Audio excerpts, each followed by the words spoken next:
పవన్ కళ్యాణ్ని హైదరాబాద్ రాకుండా అడ్డుకుంటాం. ఎవరికైనా దమ్ముందా? ఉందా? మీకు దమ్ముందా? చెప్పండి, తెలుసుకుందామా? ఆపగలరా? మీకు రాజ్యాంగ విలువలు తెలుసా? రాజ్యాంగ హక్కులు తెలిసే మాట్లాడుతున్నారా?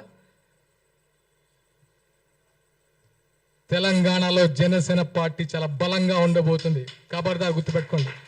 మేము ఇప్పటి వరకు చాలా ప్లీజింగ్గా కూడా కాదు, అరే మా కళ్యాణ్ గారు నేర్పిన సంస్కృతి అంటే తగ్గాలి, మనం తగ్గుదాం. కానీ మేము ఎదురు తిరగాల్సి వస్తే మాత్రం నిజంగా తట్టుకోలేరు బాస్, తట్టుకోలేరు. అది గుర్తుంచుకోండి. మరొకసారి చెప్తున్నాను, విమలక్క గారికి మనస్ఫూర్తిగా థ్యాంక్స్ చెప్తున్నాను. ఎందుకంటే నేను వచ్చేటప్పుడు అమ్మతో మాట్లాడాను. అమ్మ, ఏంటిది ఇలాంటి సిచ్యువేషన్ క్రియేట్ అయింది, ఇలా కాదు కదా. తెలంగాణలో మీరందరూ మాకు ఒక మార్గదర్శకులు, మీరే ఇలా మాట్లాడితే మేమెవరిని మార్గదర్శకంగా తీసుకోవాలి అని అడిగాను. ఆ మంది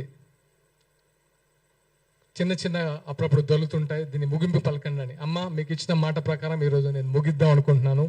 మీరు కూడా దయచేసి ముగించాలని కోరుకుంటున్నాను.